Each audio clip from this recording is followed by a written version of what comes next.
एहतजाज में अगर कोई और पार्टी कर रही है उनका साथ दें, खुद भी एहतजाज करें जितना मुमकिन हो, क्योंकि ये बहुत ही बड़ा जुल्म हुआ है और आईन और कानून की भी खिलाफ वर्जी हुई और इंसानी हुकूक की भी खिलाफ वर्जी हुई है। इस हवाले से तो उन्होंने ये बात की, दहशतगर्दी के हवाले से खास तौर पर उन्होंने ये जिक्र किया कि दहशतगर्दी किसी सूरत में काबिल कबूल नहीं है, लेकिन अगर दहशतगर्दी के खात्मे के लिए फौजी ऑपरेशन, मिलिट्री एक्शन की जरूरत पड़ती भी है तो वो बुनियादी तौर पर एक पॉलिटिकल स्ट्रेटजी का हिस्सा होना चाहिए। यानी बुनियादी जो मैसेज है, जो प्लान है, जो मंसूबा है दहशतगर्दी के खात्मे का, वो सियासी होना चाहिए, जिसमें सियासी लोगों को इंगेज होना चाहिए, सियासी लोगों को लीड लेनी चाहिए और उन्हीं को फोर फ्रंट पर आकर इस मसले का हल निकालना चाहिए। जहां तक ताल्लुक है सियासतदानों का, उन्होंने खास तौर पर उनकी अपनी जात का उन्होंने कहा कि मैं पाकिस्तान की फौज के साथ बिल्कुल वफादार हूँ, पाकिस्तान की फौज को पसंद करता हूँ, ये पाकिस्तान की फौज है। बल्कि उन्होंने कहा कि मेरी दो फैमिली के बहुत सारे लोग पाकिस्तान की फौज में हैं, मेरी दुश्मनी फौज के साथ नहीं है। हाँ, अलबत्ता जहां तक एक सियासी पोजीशन का ताल्लुक है तो यकीनन मुझे ये हक है पाकिस्तानी शहरी की तरह और पाकिस्तान की आवाम के,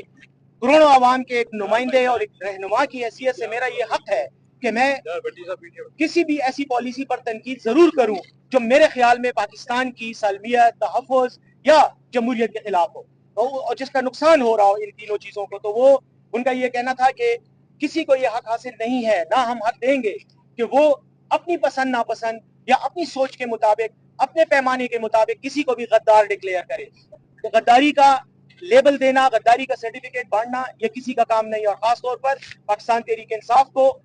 जो एक बड़ी पार्टी है, जो पाकिस्तान के करोड़ों अवाम की नुमाइंदा पार्टी है, उसके बारे में ऐसे अल्फाज की भी उन्होंने मजम्मत की। उसके बाद उन्होंने ये जरूर कहा कि जहां तक ताल्लुक है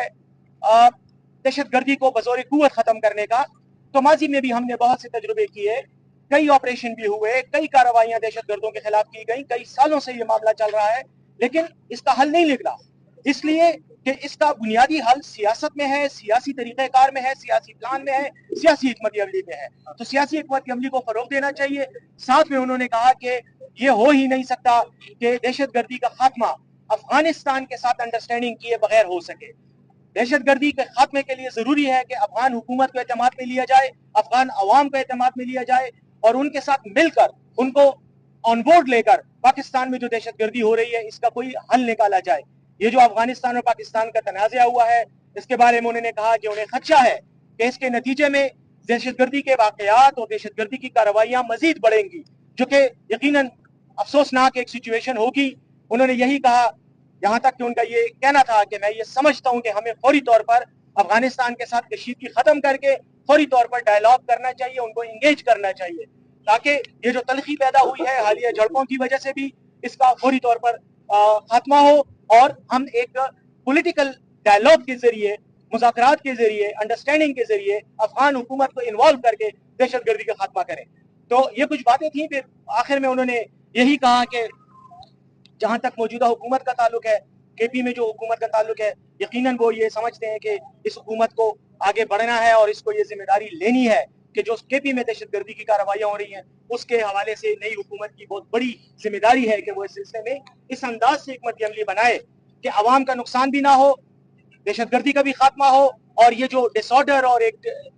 जो है एक एनार्की सी और एक प्रॉब्लम सा बना हुआ है दहशतगर्दी की वजह से खत्म हो, ताकि इन्वेस्टमेंट भी आए और ये इलाका और ये खिता जो है